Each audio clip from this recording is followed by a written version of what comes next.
Vous êtes tout dans l'œil du photographe.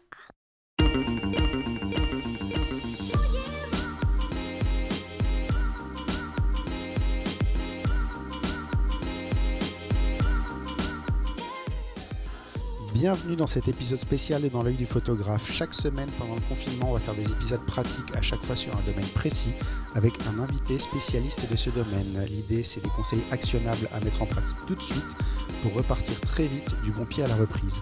Et mon invité aujourd'hui, c'est Léa Torrieri en tant que présidente de la FFPMI. Et bonjour Léa. Bonjour. Bienvenue. C'est la deuxième fois qu'on se parle à ce micro en très peu de temps.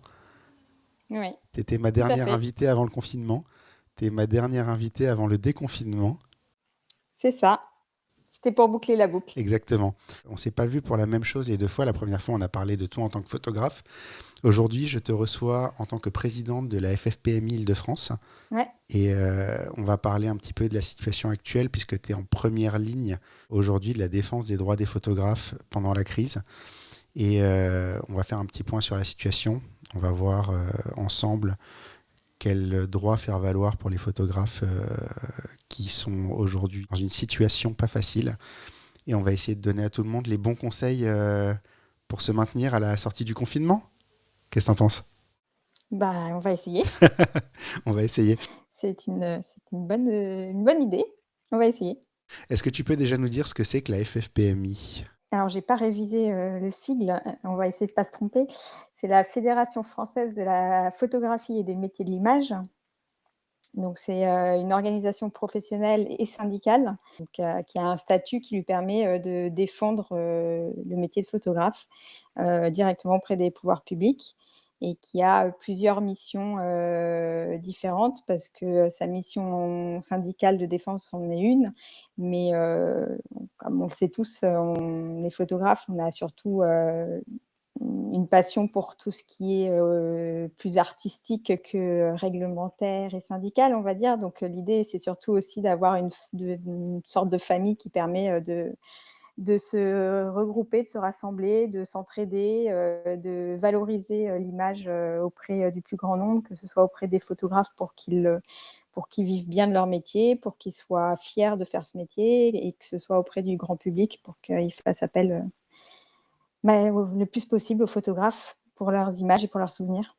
Si je devais rajouter quelque chose à ce que tu viens de dire, c'est que aujourd'hui, en particulier aujourd'hui, on le voit, on a un gouvernement qui prend des décisions, parfois contre nous, malgré eux, et que la fédération peut-être aide à orienter les décisions du gouvernement dans le bon sens.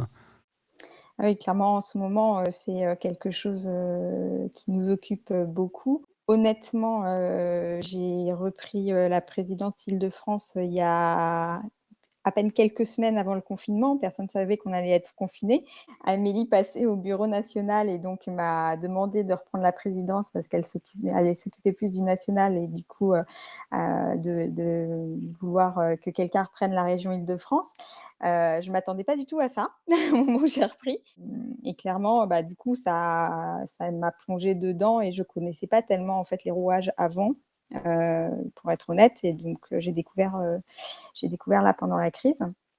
Et en effet, il y a une structure qui permet d'être en dialogue par échelon avec le gouvernement. On adhère à l'U2P, l'Union des entreprises de proximité, qui est une très grosse fédération qui sert à défendre les indépendants et les très petites entreprises. Donc, c'est une organisation de défense des petits patrons, en gros, l'équivalent du BNDEF, mais à niveau petit patron. Et donc, qui sont directement en discussion actuellement très, très régulièrement, voire quotidiennement avec le gouvernement pour essayer de trouver des solutions pour toutes les entreprises qui sont actuellement très, très menacées par la situation Covid, quoi. On l'a dit, vous êtes en première ligne de cette situation et des négociations et du point surtout sur ce qu'il faut faire à la sortie du confinement et du coronavirus. Récemment, tu as créé un sondage qu'on a demandé, on a largement relayé sur les réseaux sociaux par rapport à la situation des photographes en France. Est-ce que tu as déjà un premier retour de ce sondage et une idée un petit peu de la situation des photographes en France? Le sondage, à la base, c'était quelque chose. Alors, moi, personnellement, ça fait très longtemps que je voulais avoir des chiffres un peu plus précis sur le métier. J'en ai cherché l'année dernière avec mes deux amies collègues avec qui on a écrit sur le mariage, Annie et Marine. On voulait mettre des chiffres dans le livre et on a cherché, cherché, cherché. Et en fait, il y a très peu de chiffres sur les photographes. Donc, c'était des discussions qu'on avait. Je sais que par ailleurs, il y a Thibaut Chape qui travaille avec moi à la FFPMI qui poussait pour faire une enquête aussi. Et là, c'était la situation idéale pour le lancer parce que non seulement on avait besoin de chiffres maintenant pour pouvoir faire un état des lieux, pour pouvoir avoir des arguments sérieux à transmettre au gouvernement. Euh, voilà, pas des idées, mais vraiment des preuves, des chiffres. Et puis en plus de ça, c'est vrai qu'une enquête, bah, ça marche que si les gens y adhèrent et y répondent. Et qu'en ce moment, on savait à la fois les photographes disponibles et à la fois dans une situation qui leur donnerait envie de faire porter leur voix. Et donc, j'avais pas trop de doutes sur le fait qu'on réussisse à avoir suffisamment de réponses. On a été très, très peu ambitieux parce que notre niveau de réponse attendu était très, très en deçà de ce qu'on a eu comme réponse. Donc, c'est génial.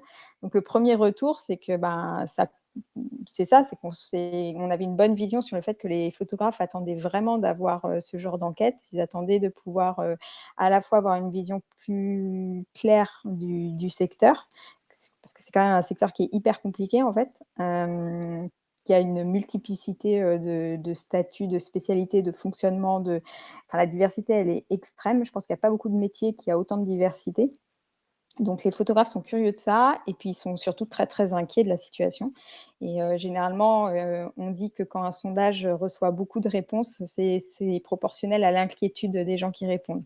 Donc là, on peut dire que les photographes sont très, très inquiets et on n'en doutait pas. Je pense que personne n'en doute réellement. Vous avez réussi à transformer une crise en opportunité. Et finalement, on va peut-être y voir un petit peu plus clair grâce à ça dans le monde des photographes. On va savoir enfin combien on est.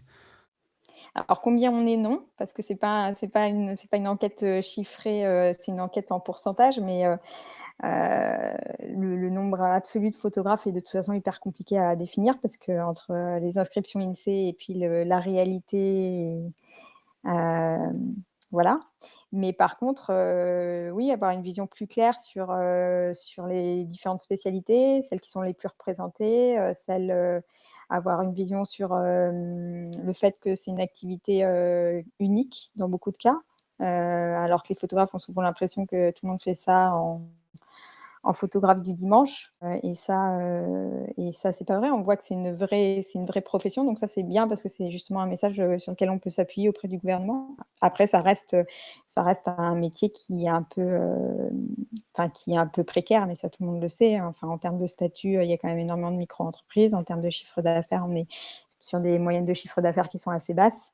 Donc ça, par contre, c'est le pendant un peu négatif parce que ça, c'est aussi ce qui fait qu'on est moins entendu que des secteurs qui génèrent plus de chiffre d'affaires et qui ont des entreprises plus sérieuses, entre guillemets, aux yeux du gouvernement. Est-ce qu'il n'y a pas aussi peut-être un manque de formation sur le côté business? Parce que c'est vrai que photographe, quand on commence, on a tendance à s'intéresser au côté artistique, au côté technique, sans forcément se dire on a déjà tellement de choses à apprendre que le photographe a peut-être pas envie Ouais. de, en plus, se lancer dans l'apprentissage du business.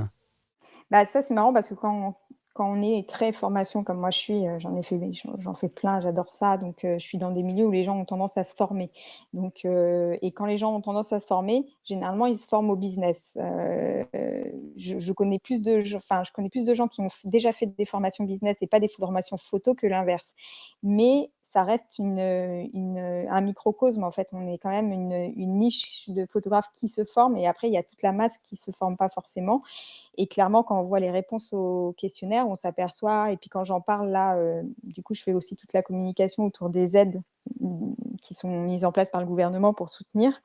Du coup, j'ai énormément de messages tous les jours de gens qui me demandent dans leur situation pourquoi ils ont ci, pourquoi ils n'ont pas ça, pourquoi ils ne comprennent pas ci et pourquoi.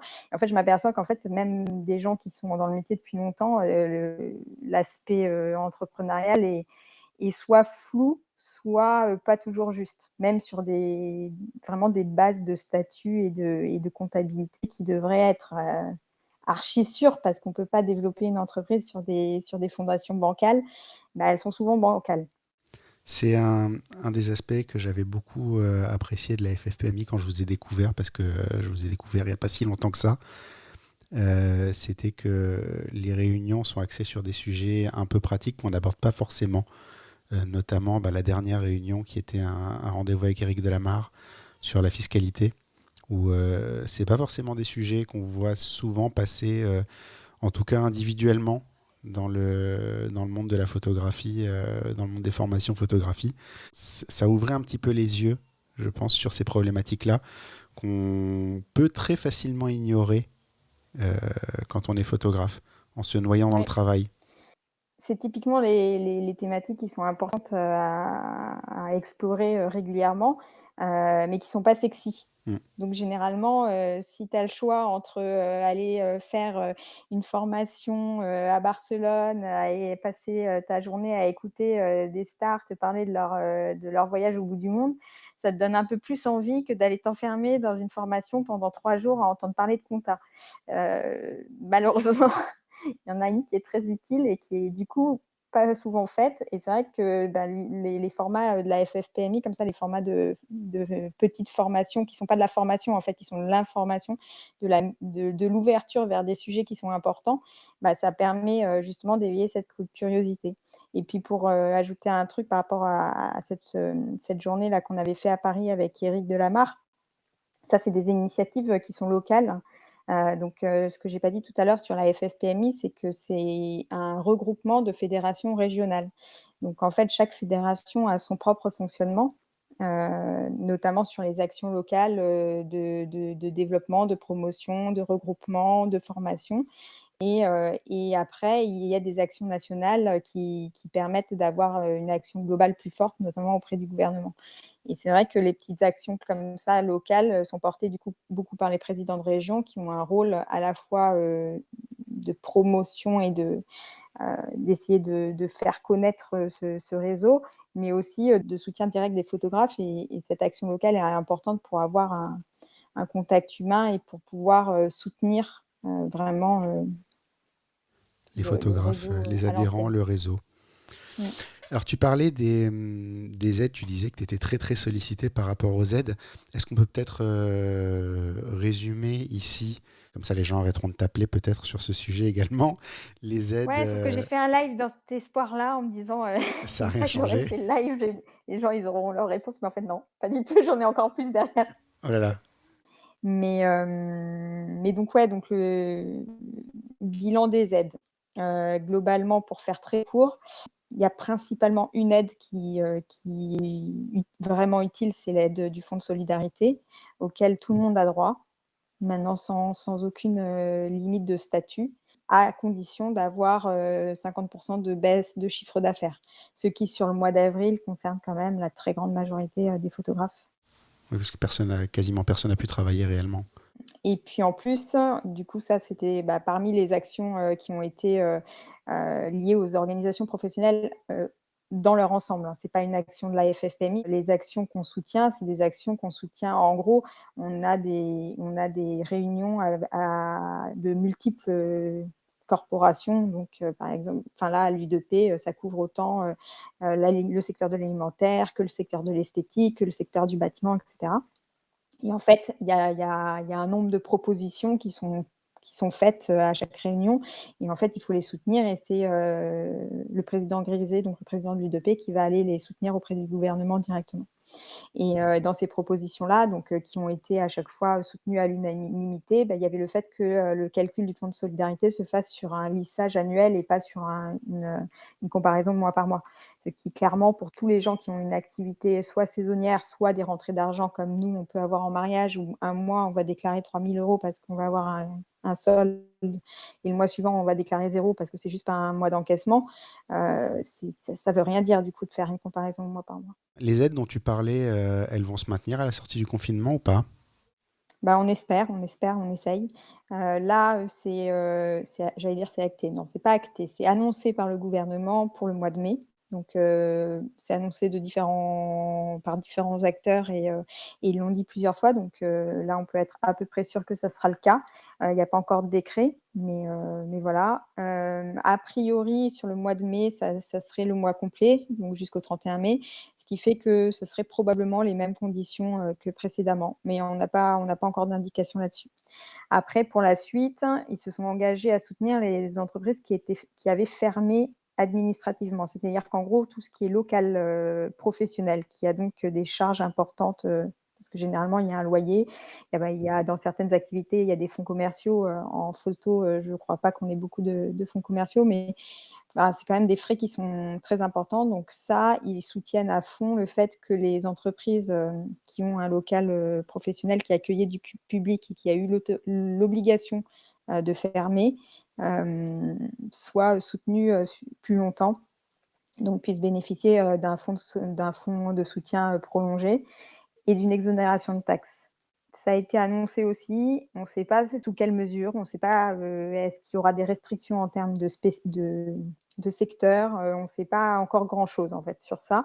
Il y a eu juste une annonce et en tout cas, c'est quelque chose qui est soutenu, par les organisations professionnelles depuis le début. Donc ça fait presque 2 mois maintenant que ce sont des mesures qui sont demandées, à chaque réunion. Donc il reste un espoir que les photographes soient pris en charge dans ce cadre-là ou pas?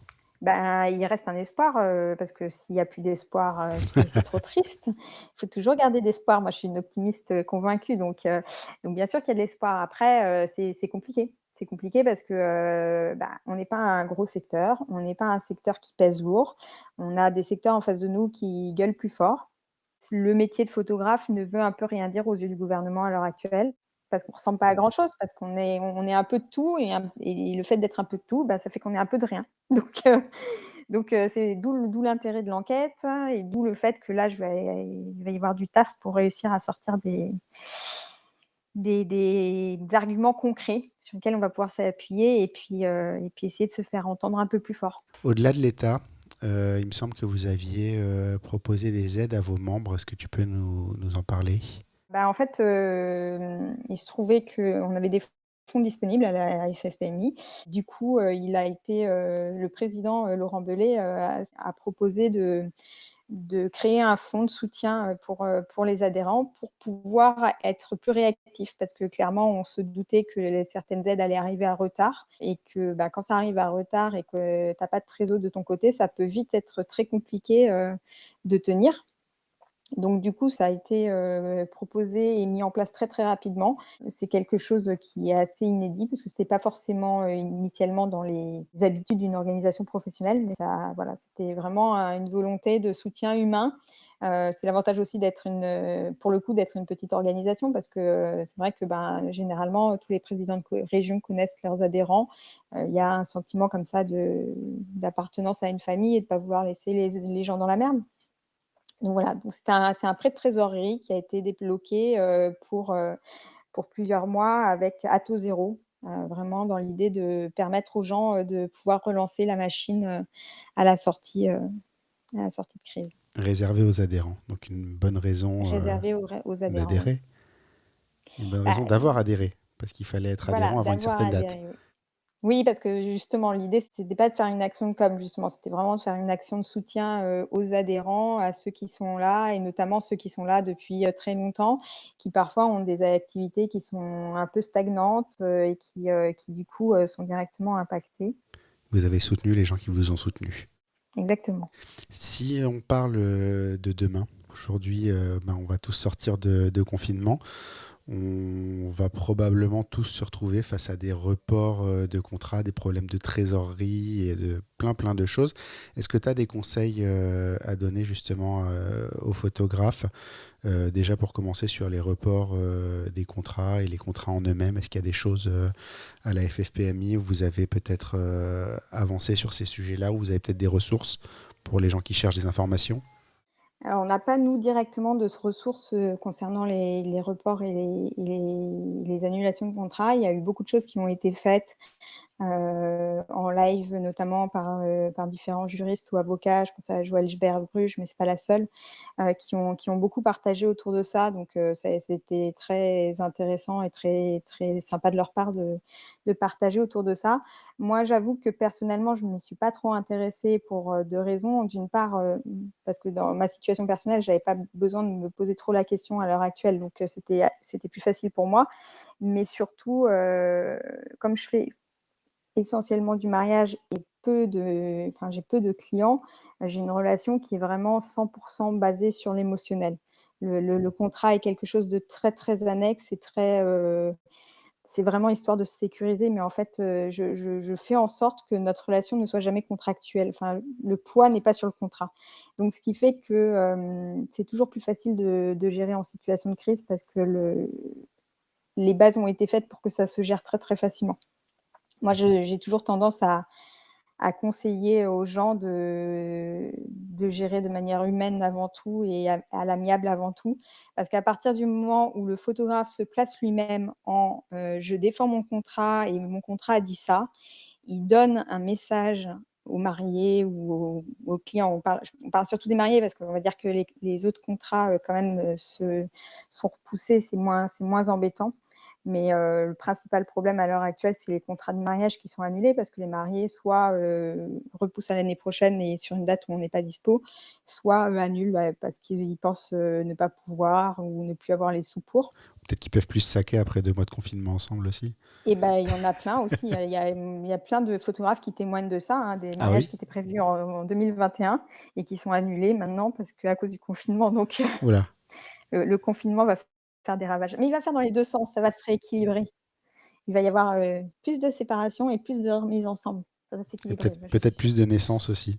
On compte Et dessus à la plus de fin de l'année. naissances. Il y a eu il y a eu un article là cette semaine disant qu'il y avait plus 33 de ventes de tests de grossesse en pharmacie, là cette semaine ou ce mois-ci, je sais plus. La reprise arrive alors, restez confiants. Voilà, c'est ça, il faut rester confiant.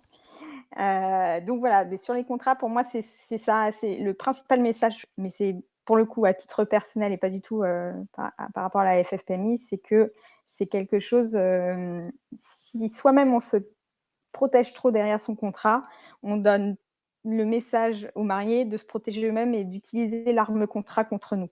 Donc moi je fais toujours en sorte, qu'ils puissent pas utiliser l'arme contrat contre moi et ça se passe bien comme ça. En fait, c'est le jeu de qui sort le couteau en premier. Si c'est toi Bah, qui sors le c'est couteau, tu peux pas te plaindre qu'ils sortent le leur, derrière. Bah, voilà, c'est ça. Si l'argument il est contractuel, bah, les gens ils vont chercher un argument contractuel et à ce jeu-là, généralement on perd. Enfin, majoritairement, je trouve qu'on perd. Le professionnel perd, quasiment à tous les coups, face au particulier. Bah, oui, parce qu'en plus, on peut pas se mettre dans une situation où on va risquer d'avoir mauvaise presse. Donc il y a un moment où on va être celui quand même qui va céder parce qu'il va falloir arrondir les angles et qu'il va falloir, faire en sorte que notre image soit préservée, avant le reste. Donc du coup, on peut pas être vraiment gagnant comme ça. Donc c'est vrai que tous les débats sur, la force majeure à fond, oui, non, pourquoi, dans quel cas et tout, pour moi, c'est beaucoup, beaucoup de nœuds au cerveau, pas forcément utile. Même si j'entends les arguments derrière des gens qui sont inquiets tout simplement parce qu'ils ont eu 81 de leur saison qui a été annulée d'un coup et que du coup, ils ont juste pas les moyens de pouvoir rendre les acomptes. Ça, je l'entends et j'aurais tendance à dire, bah, trouver une solution pour temporiser et pour faire comprendre aux mariés qu'en fait, c'est pas de la mauvaise volonté et les mariés sont humains, ils le comprendront. Il faut retrouver la bonne balance, quoi. D'accord, ce que tu dis, c'est d'être conciliant, en fait. Ouais, puis d'être à l'écoute, en fait, d'écouter quels arguments on va pouvoir utiliser. Si on connaît bien nos mariés, c'est beaucoup plus simple. Puis de se dire que peut-être ils sont aussi eux-mêmes, stressés, en détresse et Mais oui, inquiets complètement, et que complètement. stress plus stress, ça peut vite exploser. Là, on sort de confinement. C'est quoi les prochaines étapes, et pour la FFPMI et peut-être dans les conseils que vous donnerez aux photographes? Alors moi, je dors et je prends des vacances. Oui, parce que pour toi, je précise que ça n'a pas été des vacances pour toi. Toi, ça a certainement Ah été non, la période la plus chargée, ah non, de ton c'est sûr.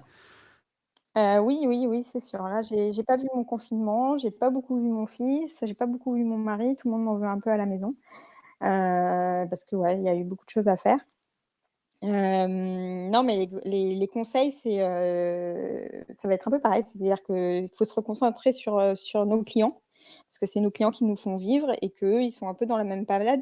Puis on a la «chance» entre guillemets, de vivre la même histoire en ce moment. C'est-à-dire que nos mariés et nous, nos mariés ou nous je parle des mariés parce que moi, mes principaux clients sont des mariés, mais n'importe quel client actuellement, a vécu la même histoire que nous d'un côté ou de l'autre, qu'il soit confiné ou qu'il ait pas été confiné, on a vécu une histoire, exceptionnelle, inédite, que personne n'avait jamais vue et qui crée du lien forcément et c'est à nous de trouver, le moyen, d'entretenir ce lien et d'en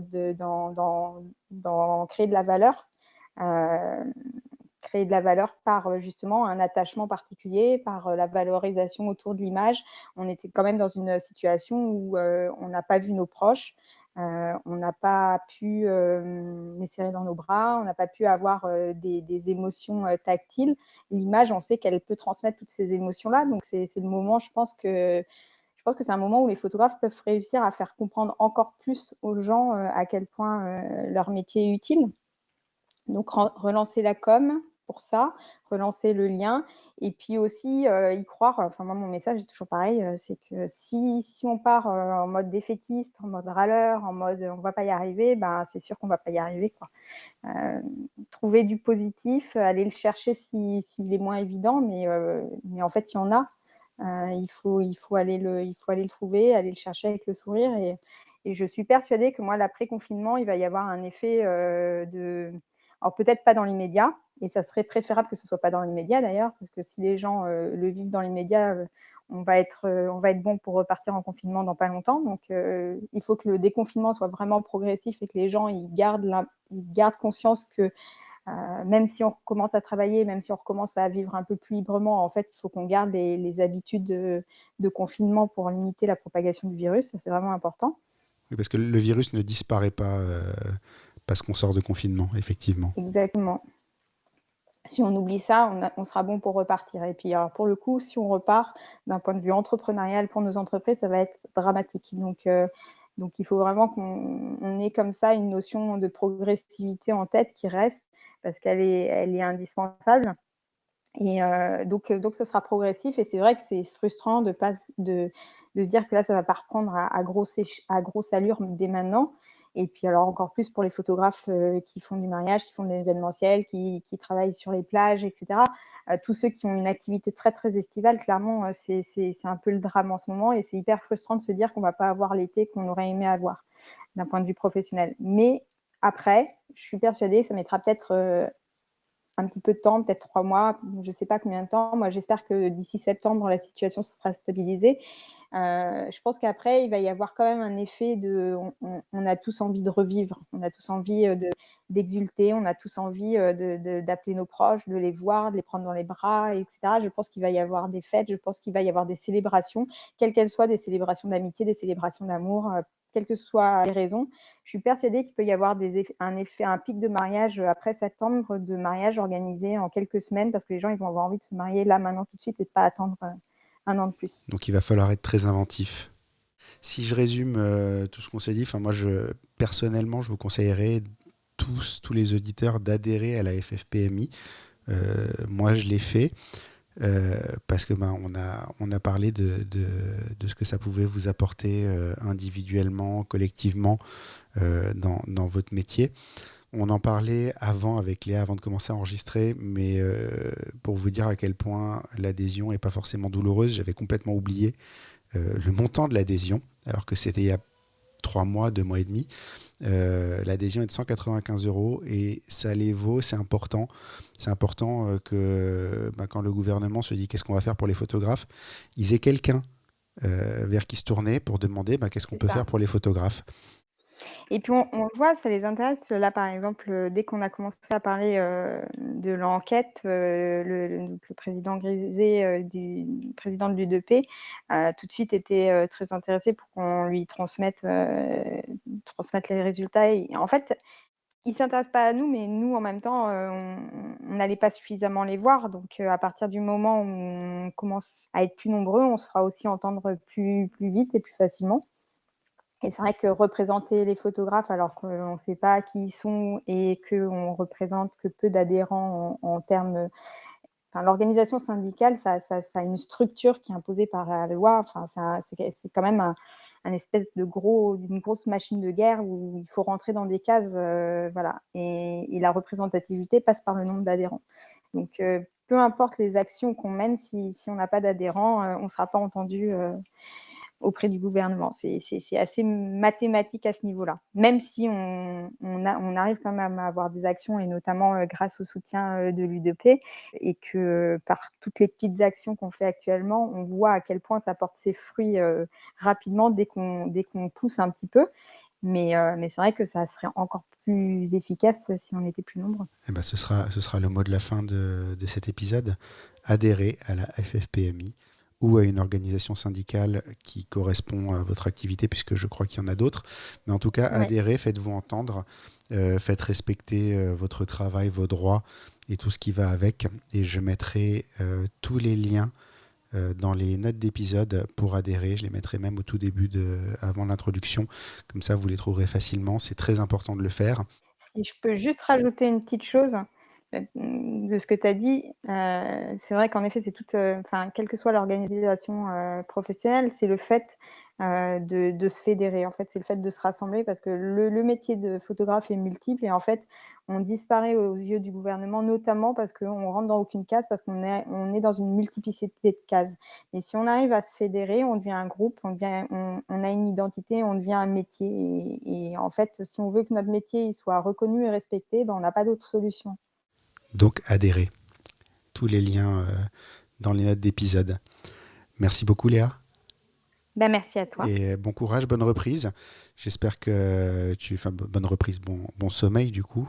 J'ai cru comprendre que tu allais te reposer un petit peu. Profites-en bien. Et puis, j'espère qu'on va tous repartir rapidement et qu'on se retrouvera très très vite au Nikon Plaza pour un nouvel événement Bah FFPMI. oui, du coup, on n'a pas parlé du groupe Île-de-France, mais c'est vrai que ça fait pas assez. J'ai un peu abandonné là depuis 2 mois le groupe Île-de-France parce que j'étais à fond dans la gestion de crise Covid au niveau du national. Mais dès qu'on peut recommencer à recréer des choses en local et un bon groupe, on a très envie de le faire. Donc, il va falloir qu'on planifie tout ça. C'est aussi le côté rencontre physique, peut-être qu'on a un petit peu éludé effectivement dans ce podcast, mais le fait de voir d'autres photographes et de pouvoir discuter avec eux, ça fait du bien. Ça fait C'est du bien ça. de se rendre compte Ça qu'on fait n'est du pas bien. seul, qu'on a d'autres personnes qui ont les mêmes problèmes, voire d'autres problèmes, voire des problèmes bien pires que les nôtres. Des fois, on a l'impression qu'on a le monde sur les épaules et en réalité, pas du tout. Il y a des gens qui ont beaucoup plus de problèmes que nous et on s'en sort pas si mal. Et c'est important de le voir et de s'en rendre compte Et de s'entraider et de et s'entraider. d'être dans l'action. C'est quelque chose aussi que j'ai beaucoup discuté là depuis 2 mois parce que, ben, forcément le fait d'être dans une situation qui est très angoissante pour beaucoup de gens, angoissante pour, des questions sanitaires pour certains, angoissante pour des questions financières pour d'autres, angoissante parce qu'on a parfois mis toute sa vie dans la création, d'un bébé entrepreneurial, auquel on croit et qui peut mourir du jour au lendemain à cause d'une situation qu'on n'avait pas prévue. Tout ça, c'est très stressant et en plus l'enfermement, psychologiquement, ça peut être très dur pour beaucoup de gens et j'ai vraiment beaucoup de gens autour de moi qui l'ont pas forcément bien vécu et qui avaient tendance à à aller dans une spirale plutôt négative et moi, je sais que je j'ai pas eu une seule seconde le temps, d'avoir ça parce que j'étais constamment dans l'action. Être dans l'action et être aider les autres, être dans l'entraide, dans le partage, c'est vraiment, je pense, la meilleure arme et le meilleur médicament contre la déprime, la morosité et l'angoisse.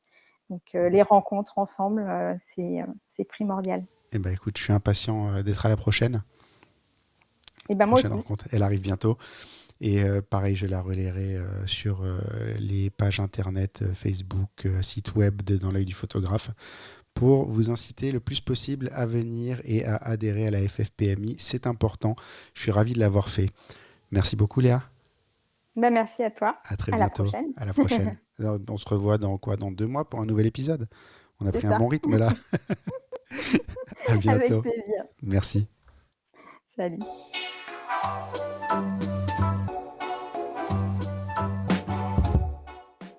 Merci d'avoir écouté cet épisode. J'espère que vous avez de nouvelles clés pour remettre votre business en route très vite. N'oubliez pas de laisser 5 étoiles et un commentaire dans votre application de podcast. Et on se retrouve dans un prochain épisode dans l'œil d'un nouveau photographe. When love comes in. Dans l'œil du photographe, merci, c'est fini. Ok.